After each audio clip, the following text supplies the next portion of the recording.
Bonjour. Donc, Soto était un artiste vénézuélien qui a travaillé à Paris entre 1950 et son décès en 2005.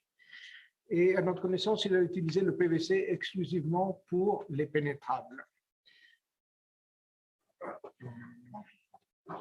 Voilà. Un exemple. Donc, c'est des œuvres conçues pour que le public y pénètre, pour au minimum le traverser et souvent déambuler un certain temps.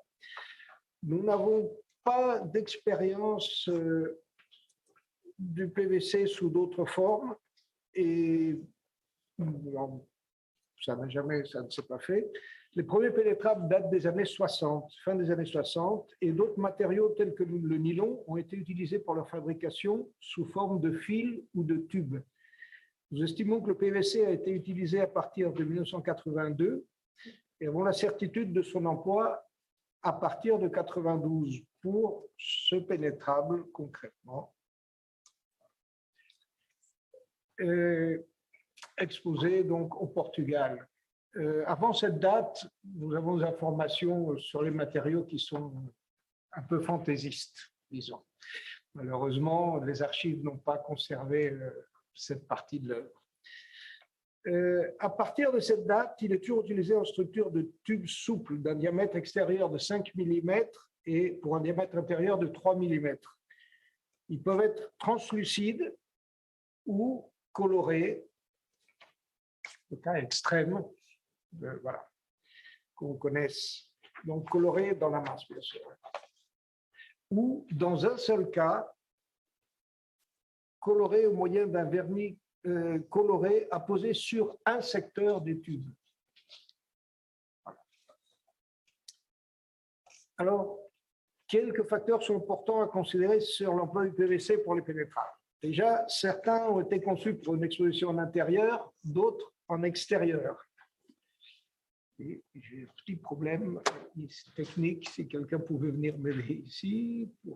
Déjà, je suis gaucher. Ah, voilà. Voilà. Très bien. Donc ça, c'est évidemment une exposition en extérieur.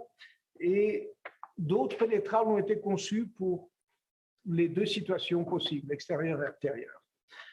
Alors, le temps d'exposition et les conditions climatiques ont été extrêmement variables. Les tubes en PVC ont été fabriqués à des moments différents et pas toujours par les mêmes entreprises. Cependant, depuis 1998, nous sommes sûrs que le fabricant était le même pour les œuvres fabriquées et restaurées par l'atelier Soto. Et Walter, qui m'accompagne, a participé de toutes ces fabrications. Voilà. Alors, ouais, bonjour à tous. Oui, voilà, moi je travaille depuis plus de 20 ans maintenant sur la réalisation des pénétrables, donc, dont le PVC forcément. Et moi je collabore en fait avec une entreprise, une petite entreprise industrielle qui a un fonctionnement assez familial. Et grâce à ça, ça me permet aussi de voir, de suivre les différentes évolutions du PVC. En fait, de 1998 à 2017, on a utilisé les PVC qui sont stabilisés au calcium et zinc, ce qui a été déjà stipulé, et plastifiés au DEHP, forcément. Mais à partir de 2017, étant donné que le PVC était de plus en plus décrié, notre extrudeur a travaillé sur des formules plastifiées au DINP, et toujours stabilisées au calcium et zinc. Mais avec les nouveaux plastifiants au DINP, le problème pour nous, c'est qu'on perdait un peu de cette transparence quand ils étaient au calcium et zinc. Donc, la partie cristal, ce que vous avez déjà évoqué, pour nous était légèrement mat et pour nous, ce n'était pas suffisamment. Alors, du coup, on a changé en fait cette formule. Elle a été remplacée par un stabilisé au barium et zinc. Ça, c'est mon extrudeur qui m'envoie toutes ces infos, forcément. Je ne suis pas chimiste non plus. Et toujours plastifié au DINP. Ce qui la rend pour nous beaucoup plus cristal. Et c'est pourquoi on a réalisé les derniers échantillons pour la refabrication du pénétrable de Houston. C'est pourquoi vous travaillez. Voilà. Alors, évidemment, si on voulait pour nous augmenter un petit peu ce côté cristal, il faudrait probablement qu'on augmente la dureté au short A, là, a priori, c'est ce qu'on m'a signalé. de manière à… Mais le problème pour ça, c'est qu'on perd de sa souplesse et on augmente la rigidité, ce qui pour nous est totalement un changement pour l'œuvre. En fait. Voilà en ce qui concerne toute la fabrication des PVC nous concerne. Voilà. Alors, il nous manque beaucoup d'échantillons de pénétrables différents parce que ça couvre quand même une cinquantaine d'années. Et beaucoup ont été conçus comme des œuvres éphémères. Donc, elles ont été détruites. Certaines étaient conçues comme œuvres éphémères et ont été conservées, heureusement. Mais dans ces cas, pour les éphémères qui ont disparu, on a gardé peu d'échantillons en bon état, conservés comme on a pu le faire. Certains ont été conservés simplement sur des étagères, d'autres étaient quand même dans des ambiances sans lumière. Enfin, il y a eu un peu de tout. Et voilà. Il y a vraiment depuis plus de 20 ans qu'on arrive à… Oui, maintenant, ça y est. Ouais. On a commencé à comprendre que c'est-à-dire la nouvelle génération a compris l'importance de ça, ce qui n'était pas le cas de l'artiste, qui est vraiment ne conservait absolument rien de tout ça. Alors, pour notre part, on a 6 problématiques qu'on a pu définir. Il y a la coloration des tubes, des tubes translucides qui se colorent, donc jaunissent, ou pire que ça éventuellement. La décoloration ou l'altération des tubes colorés dans la masse, la modification de longueur des tubes, la dégradation du matériel occasionnant un toucher poisseux, parfois accompagné d'une odeur forte et désagréable, dont on va reparler, le souillage des tubes après exposition, puisque les expositions peuvent durer de 2-3 mois jusqu'à une vingtaine d'années, dans certains cas, et la remise en forme après stockage. Voilà. Alors, pour la coloration des tubes, on a un cas récent, qui est celui d'impénétrable qui a été réalisé, conçu en 2004. Les tubes en PVC transparent étaient précoupés et accrochés à des grilles en France, puis envoyés à l'étranger, stockés puis installés pour exposition en 2014. L'exposition en intérieur a duré 6 mois. Puis les tubes ont été rangés dans des caisses pendant 4 années, des caisses faites sur place et qui n'étaient pas les caisses de transport. Et le résultat est qu'à la réouverture des caisses au bout de 4 ans, certains tubes, alors certains, pas tous, justement, avaient une couleur plus marron que jaune pour nous. Voilà. Et donc, l'œuvre n'est plus montrable. Dans le domaine industriel, on est capable de dire qu'un PVC a une durabilité de 50 années. Pour nous, elle a été en gros de 8 ans, quoi. Pour un aspect visuel, je ne parle pas technique. Et c'est vrai que ça nous pose des problèmes aujourd'hui. Voilà, alors bon, il y a une restauration bien sûr qui est prévue. C'est un pénétrable immense, très très grand. Et on remercie d'ailleurs le Centre de recherche et restauration des musées de France qui est en train de nous aider justement. C'est grâce à ça que nous sommes ici. Parce que une œuvre de cette taille, c'est quand même très coûteux. C'est une restauration très coûteuse et qu'on n'a pas envie de la refaire pour que dans 4 ans… C'est un an de production, déjà. Oui. Oui, il faut peindre des zones spécifiques des tubes pour avoir cette forme ovoïdale. Voilà, on vous a montré tout à l'heure. Donc, après, on a les problèmes de décoloration. Alors, on a sur ce pénétrable qui a été exposé récemment, en 2019, en extérieur, pendant 4 mois d'été, dont une période de canicule,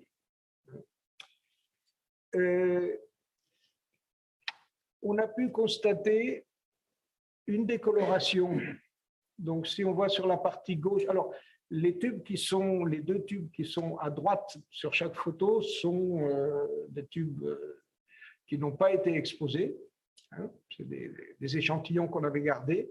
Et on peut voir que sur la photo de gauche, la décoloration était plus importante et sur celle de droite, elle est moins importante. Et ça correspond à l'exposition au soleil.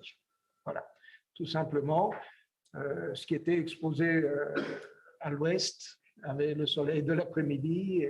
Après, ça a été dans la période caniculaire aussi. Oui, oui, c'était la canicule il y a 2 ans, mais chaleur, soleil plutôt. Enfin, pour nous, c'est plus le soleil. On va en reparler.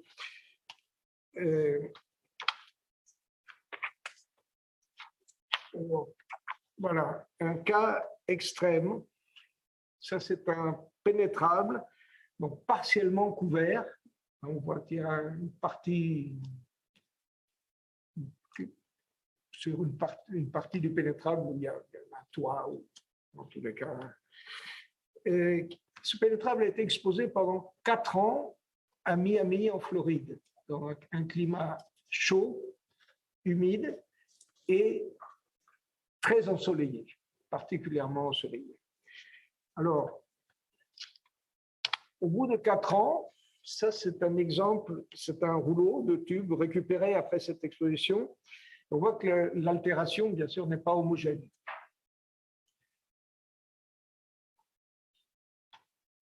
Sur cette autre image, on peut constater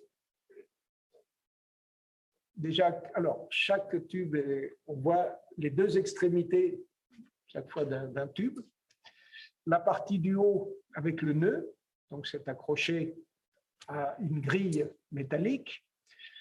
Il y a le nœud, juste en dessous du nœud, une partie qui est beaucoup moins altérée, qui était protégée du soleil et pas de la chaleur par la partie métallique.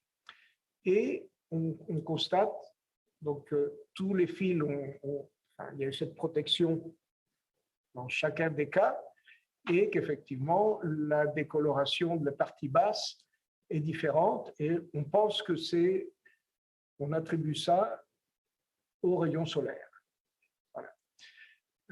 Il y avait une zone qui effectivement était plus ou moins, qui recevait beaucoup moins de soleil, la chaleur était la même à tout moment, elle était même peut-être plus importante dans la partie qui passait dans la grille, puisque c'était du métal. Voilà. Et non seulement le tube est devenu presque noir, mais il a énormément durci.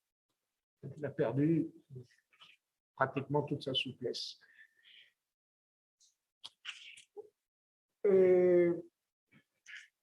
C'est un cas extrême. Heureusement, c'est vraiment exceptionnel. C'est la seule fois qu'ils ont été aussi brûlés par le soleil. En France, on n'a jamais eu ce degré de...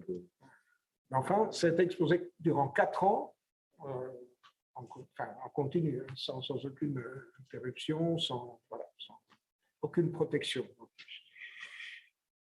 Alors, là, on a une image d'un pénétrable qui a été exposé donc en 92, il y a 30 ans, et assez exceptionnellement, la partie haute c'était des plaques d'aluminium, donc il n'y avait pas de lumière zénitale, il y avait assez peu de lumière en général, c'était dans un hangar, donc il n'y avait pas non plus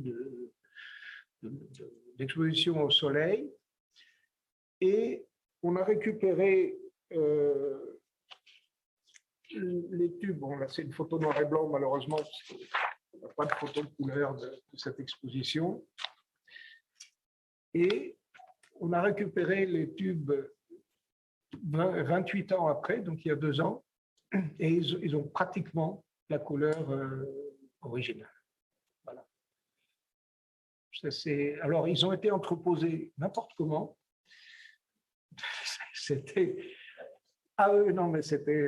On les a récupérés dans un dépôt d'une maison de la culture, dans des sacs plastiques, dans un coin. ça avait traîné dans mon beuge pendant 30 ans dans ces conditions, sans enfin, aucune condition de conservation particulière. C'était vraiment, voilà, c'était laissé à l'abandon. On a eu la chance de les récupérer. Mais ces fils-là, ces tubes-là ont gardé la couleur et la souplesse originale. Alors, on a eu plusieurs fois, on a plus, ah non, pardon. On a eu des problèmes, effectivement, de fils qui deviennent poisseux au bout d'un temps un peu plus long, assez long, en général, sauf récemment, un pénétrable qui a été restauré sans avoir été consulté, qui a été restauré par le musée Reina Sofia à Madrid, et qui a été exposé au Guggenheim de Bilbao. Et au bout de 3 mois, le matériau était non seulement poisseux, mais dégageait une odeur très, très forte, au point que le musée a contemplé la possibilité de l'enlever carrément de l'exposition, ou enfin, de faire quelque chose. Ils ont fait analyser l'air et ça a été permis, l'exposition a pu continuer. Mais il y avait vraiment une inquiétude parce que l'odeur était... Voilà, et le pénétrable est devenu impénétrable, bien sûr. Il était là, vous pouvez le voir, plus personne ne pouvait rentrer dedans. Voilà. Alors, Walter va vous parler maintenant de la modification de la longueur des tubes. Oui, alors nous, il y a plusieurs aspects. Il y a d'abord, quand il est neuf, on retrouve quand même un taux de rétractation relativement important parce que quand on conçoit le pénétrable, on reçoit ça en bobine de 500 mètres. Donc, à la première production, on avait une taille très précise pour l'élaboration. Et on a constaté qu'on pouvait perdre jusqu'à 2 voire 5% de rétractation sur un matériau neuf. Donc, pour éviter cela, on a dû faire des précoupes, et le laisser un temps suffisamment long pour que lui prenne sa position et reprendre ses 24 000 fils, parce que le pénétrable du Houston, c'était ça, et de les recouper à leur taille définitive. Donc ça, c'était sur l'aspect neuf.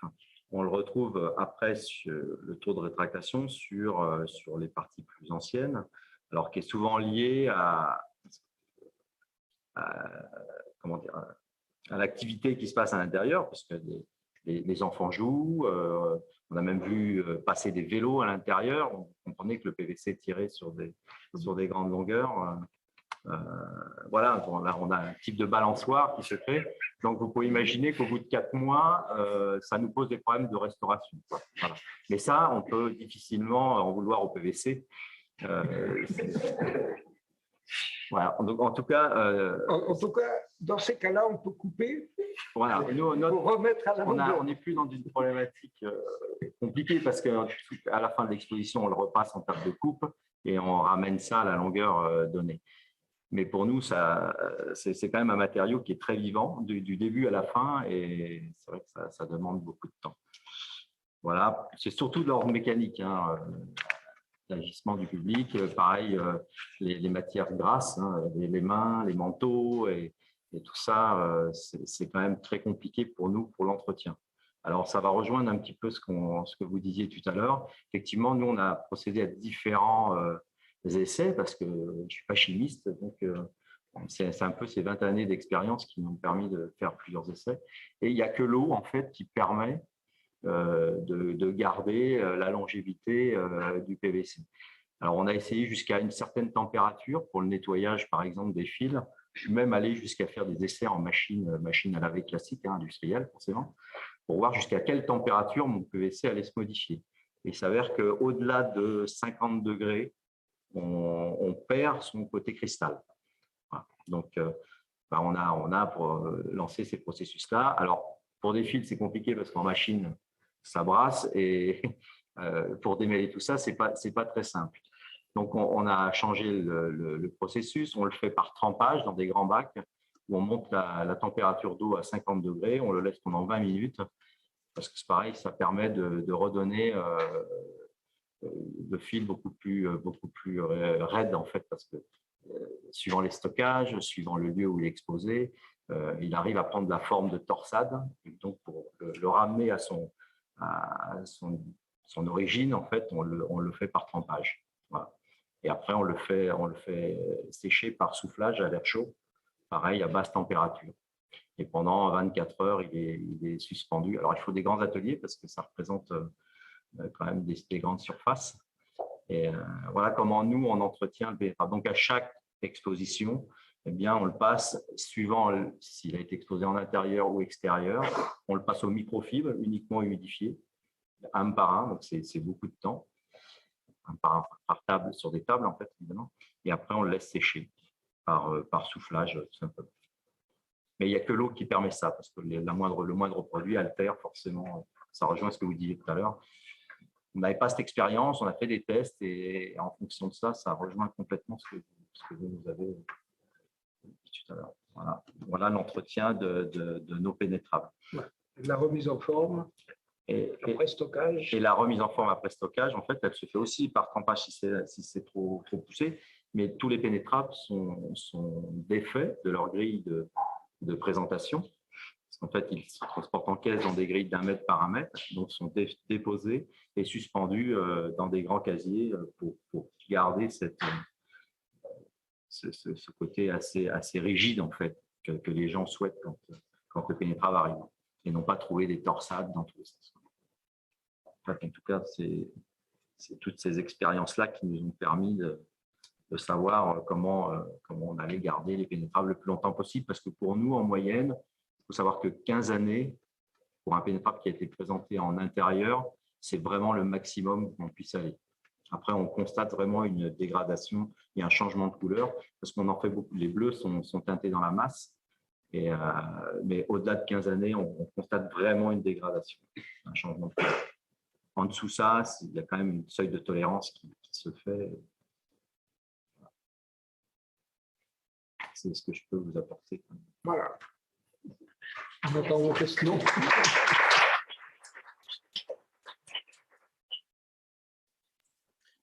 Alors, je vous propose de passer à la partie débat, questions, s'il y en a d'ailleurs dans la salle. Je vois la petite Jeanne qui lève la main et qui va prendre une grosse voix pour qu'on puisse l'entendre, sinon je répercuterai la question. Juste par rapport à ce que vous disiez sur l'entretien, est-ce que c'est noté dans le dossier d'œuvre? Est-ce que voilà, le nombre de fois où les fils ont été lavés, séchés, c'est inscrit quelque part, c'est une information qui est suivie? C'est suivi par Walter, qui fait partie de l'équipe depuis longtemps. On lui fait confiance. Depuis 20 ans, en fait, en fait, c'est plus ou moins, oui, 98, 95, plus de 20 ans. Ce n'est pas forcément marqué, mais c'est systématique à chaque exposition. Donc, en fait, il y a toujours un historique lié à la présentation des pénétrables. Ça, l'historique, il est effectivement, il est inscrit à Villa dans tous les dossiers. Donc, mais pour nous, c'est une obligation pour la longévité de l'œuvre. Donc, si on sait aussi, comme il y a les expositions, le nombre d'expositions. Le nombre d'expositions. Chaque exposition, voilà. Ils ont reçu ce type de statut. Oui, parce que, enfin, il y a surtout une série, un pénétrable original bleu qui a été exposé en 98 en Belgique. Et il y a un peu une édition de 8 exemplaires de ce pénétrable, dont une partie a été vendue déjà et qui circule. Alors, une partie a été vendue, une autre partie circule, sont prêtés pour des expositions. Et donc, nous, effectivement, on a le suivi de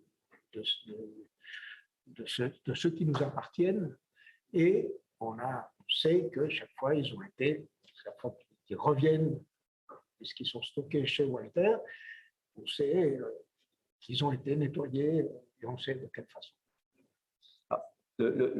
La problématique sur une œuvre comme ça, en fait, c'est pour les musées, c'est toujours très compliqué aussi, parce qu'on doit considérer qu'à partir du moment où c'est une œuvre quand même attractive, où les gens y pénètrent, on a besoin de l'effet, en fait, des fils bleus, on a besoin qu'ils soient bleus, quoi.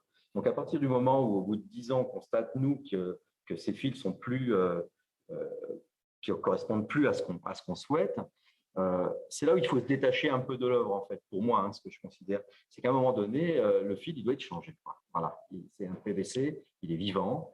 On l'utilise de manière, vous avez vu sur cette photo, un peu brutale. C'est exceptionnel, mais enfin… Oui, mais ça arrive quand même assez souvent, malheureusement. Et donc, du coup, on doit considérer qu'au bout de 10 ans, ce sont des questions que l'on se pose, on fait ou on ne fait pas. Et c'est un peu la problématique pour les musées, en fait. Oui, il y a aussi le fait qu'il y a une très grande quantité de fils et on remarque, nous, avant le public ou d'autres gens, la différence de couleur. Parce que c'est vrai que sur un pénétrable qui fait 12 mètres sur 4, par exemple, il y a quand même une intensité de couleur qui est assez importante et qui est variable suivant l'éclairage qu'il peut y avoir. Mais donc… oui, chaque pénétrable, c'est 20 km. de tubes, de cette série-là. Houston, c'est 200 km. C'est 10 fois plus. Ouais. Aux États-Unis, c'était plus grand. Le hall était très grand. Alors, une question de Clémentine Bollard dans la salle. Oui, moi je voulais vous demander si du coup vous fournissez aux musées qui possèdent des œuvres de ce genre, justement des protocoles de maintenance, des protocoles de réinstallation, si c'est vous qui intervenez à chaque fois, ou si les musées peuvent être un peu, entre guillemets, autonomes dans ces histoires de remplacement, tout en respectant effectivement donc, l'intention originale de Soto. Alors, il y a peu de musées qui possèdent des pénétrables. Il y en a. On a, nous, procédé au remplacement, en tous les cas, remplacement d'un pénétrable jaune qui est au Magval. On leur a fourni les tubes. Voilà, coupés, avec les nœuds, juste à remettre en place.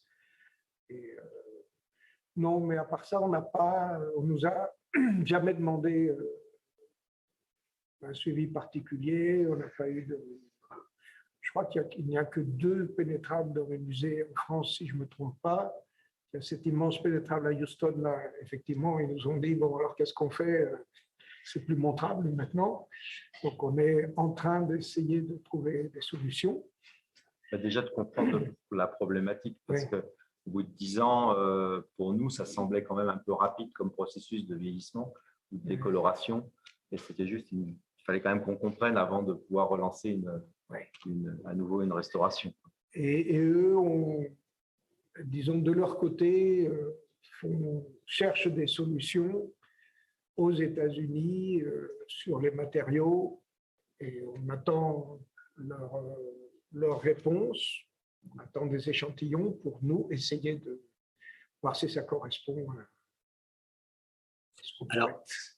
Avant de passer la parole, juste une petite remarque qui rejoint une question qui est posée, donc c'est moi qui me permet de répondre à cette question, où on pose la question si la dégradation ne fait pas partie intégrante de l'œuvre. Donc, il me semble évident que c'est une œuvre qui a une fonctionnalité, une raison d'être au-delà de sa matière d'origine, et je ne parlerai pas de matière originale justement, mais je pense qu'il serait intéressant effectivement que dans les cas d'acquisition, les musées soient bien conscients qu'il s'agit de matériaux d'une certaine manière consommables et que la question du protocole de remplacement, le cas échéant, puisse peut-être être envisagée et prévue. Sachant d'ailleurs que cette question du protocole de remplacement, c'est un problématique plus générale en art contemporain, mais je ne vais pas rentrer dans le détail. Et je passe tout de suite la parole. Alors, je ne sais pas, nous avons en concurrence le premier qui parle. Et après, nous arrêtons parce que nous allons être en retard. Je trouve très intéressant toutes les problématiques que vous avez données. Et en fait, c'est étonnant de voir la similitude avec les problèmes qui sont rapportés par l'industrie à aussi bien Eric qu'à moi. lui il produit la résine PVC, moi je produis le plastifiant. Et en fait, dans le PVC, il y a plein d'additifs. Et en général, on utilise évidemment le PVC flexible, donc le PVC plastifiant. Et en fait, tous les phénomènes que vous avez décrits, c'est des phénomènes qu'on rencontre dans l'industrie qui sont liés à un certain nombre d'additifs. Le premier, juste pour prendre un exemple, le premier que vous avez lancé à Houston, vous avez en fait stocké les fils dans des caisses et donc ils ont jauni. Alors, je ne pense pas nécessairement avoir la solution, mais il y a un phénomène qui est très courant dans l'industrie qu'on appelle le dark time yellowing, c'est-à-dire jaunissement à l'encre. Et en fait, ça vient de quoi? Vous avez parlé d'un changement de stabilisant. Parce qu'avant, il y avait des stabilisants à l'étain et au plomb, ils ont été interdits. Et donc, de ce fait-là, on est passé sur des stabilisants calcium-zinc ou barium-zinc qui ont déjà un effet, vous l'avez noté, la cristallinité est un peu moindre, donc la transparence. Mais le phénomène que vous décrivez, c'est lié au fait que ces stabilisants étant moins efficaces, il a fallu ajouter des antioxydants.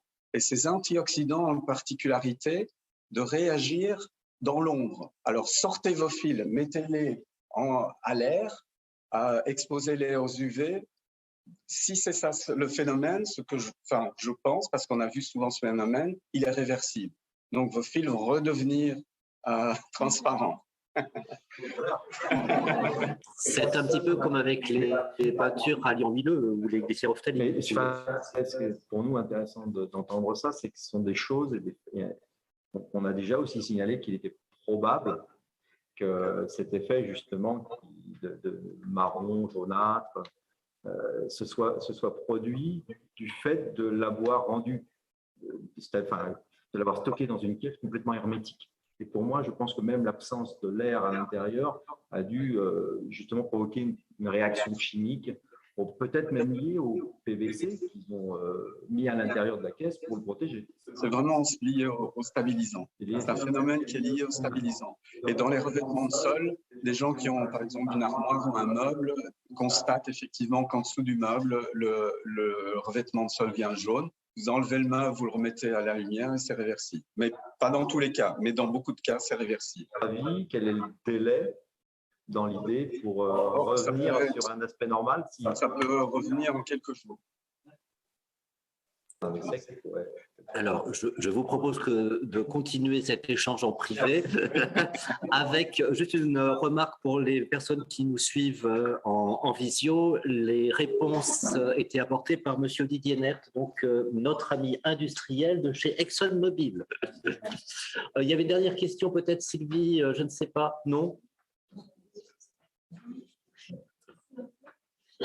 Et très rapidement alors, non? Elle sera rapide, la question. Bonjour, Sylvie Ramel. Ma question sera très rapide. J'aime beaucoup vos tests machine à laver parce qu'en fait, vous avez adjoint un effet mécanique à un effet chimique, ce que nous, on fait en restauration. Et finalement, vous l'avez décomposé après avec un essuyage et un trempage. Donc ça m'amuse beaucoup. Et donc, moi, j'avais une question qui est liée à la température de trempage. Est-ce que vous avez fait des comparatifs entre 50 degrés, vous avez dit 20 minutes, ou 40 degrés, 40 minutes? En fait, j'ai fait surtout, alors pas en temps, mais en degrés de température. À 30 degrés, oui, pour le même temps, hein, à 30 degrés, on n'observe aucun changement. C'est-à-dire que mes fils restent torsadés. Et j'ai poussé jusqu'à même 90, du coup, parce que j'ai dit allons jusqu'au bout. Alors là, 90, voilà, c'est un peu du chewing-gum et malheureusement, il perd complètement l'aspect cristal et il devient mat, le bleu, et perd de sa couleur. Ça peut être intéressant d'être un peu moins fort, parce que je trouve que 50 degrés, je veux bien l'avis des industriels, c'est un peu élevé, mais plus longtemps, moins élevé. Parce qu'en fait, quand on baisse en température, il faut augmenter le temps de lavage. Mais du coup, en baissant un peu, j'aimerais bien avoir l'avis des industriels sur les 50 degrés. Moi, je trouve que c'est quand même une température relativement élevée pour certains composés, pas pour le PVC lui-même, mais certains additifs. Et en fait, si vous ne mesurez pas la conductivité, le pH de votre eau, vous ne savez pas très bien ce que vous laissez dans l'eau à 50 degrés. Et moi, c'est un peu ce que je redoute quand je vous entends. Voilà, alors, Sylvie, je vous avais demandé si votre question était courte. La question était courte, mais les développements étaient un peu longs. Je vous propose peut-être de continuer, même si c'est frustrant, ces échanges hors conférence.